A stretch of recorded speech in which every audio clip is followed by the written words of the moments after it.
xukuumadda Soomaaliland ayaa ka hadashay faragelin ay sheegtay in dawladda federaalka Soomaaliya ka wado gobolada Sool Sanaag iyo Cayn kuwaasoo ku aadan in ay odayaal iyo askar ka ururinayso deegaanadaasi isla markaasina ay rabto inay ka dhaadhiciso fikirkeeda inay ka baxaan wadahadalada ay la wadaan Soomaaliland. Wasiir ku-xigeenka wasaaradda ganacsiga iyo maalgashiga caalamiga ee Soomaaliland oo maanta qayb ka mid ah warbaahinta kula hadlay magaalada Hargeysa ayaa waxa uu sheegay in ay dawladda Soomaaliland diyaar u tahay sidii ay u difaaci lahayd dadkeeda ku nool gobolada Sool Sanaag iyo Cayn. Dhinaca kale wasiir ku-xigeenka wasaaradda ganacsiga iyo maalgashiga caalamiga Soomaaliland ayaa waxa uu digniin adag u diray madaxweynaha dawladda federaalka Soomaaliya Maxamed Cabdullaahi Farmaajo oo la sheegay in uu ku soo aadan yahay toddobaadada soo socda maamulka Puntland. Wasiir ku-xigeenka oo muraasi ka hadlay ayaa waxa uu yiri waxaan jecelahay inaan ka hadalno xaaladda ku soo kordhaya oo aanu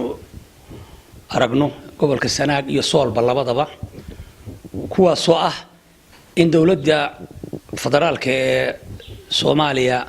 ay dhaqdhaqaaqyo siyaasadeed ka wadaan gobolka.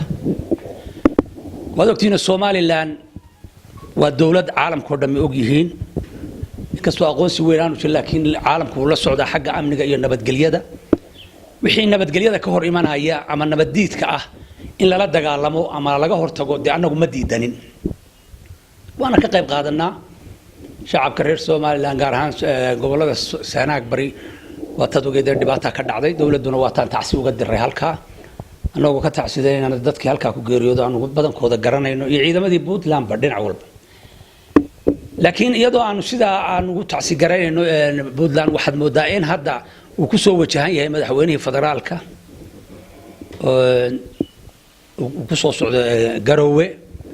taasina waxay tusaaleysaa sida wararka xogaalkii naga soo gaarayaan Sanaag bari iyo gaar ahaan Sool iyo Buuhoodlaba inay doonayaan inay faragelin badan ay ku sameeyaan iyagoo dadka ku wajahaya ama ka dhaadhicinaya in ciidamo loo qaado federaal ah gobolada laga qaado oo shirki ka dhacay gobolada laga qaado oo la geeyo meesha la yiraahdo Xamar taasina waxaad moodaa faragelin toos ah inay tahay indhahana kama qarsanayso Soomaaliland runtaanu sheegaynaa haddii ay arrimahaasi ay Soomaaliya ka waantoobi weydo oo gobolada Soomaaliland min ceelaayo ilaa iyo loo yacdo wixii faragelin ku sameeya Soomaaliland ka jeesan mayso runta fiican ciidamadeedana waa laakiin lama waayo wax carqaladeeya meel walba carqaladu way iska jirtaa laakiin dawladda Soomaaliland mar walba shicibkeeda iyadoo danaynaysa Buuhoodle iyo Sool cid alla cid iyo Sanaagba mar walba wada hadallada waa la furtaa dadkuna waa dad reer Soomaaliland ma aha dad reer Soomaaliya ah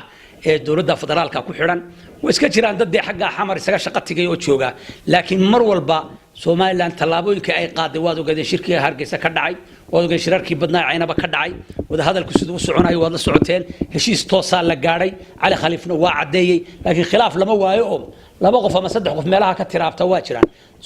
Soomaaliya waa muuqataa inay faraha la soo gashataan hadda ka sheegno Sanaag bari ay ku wado hadda qudheeda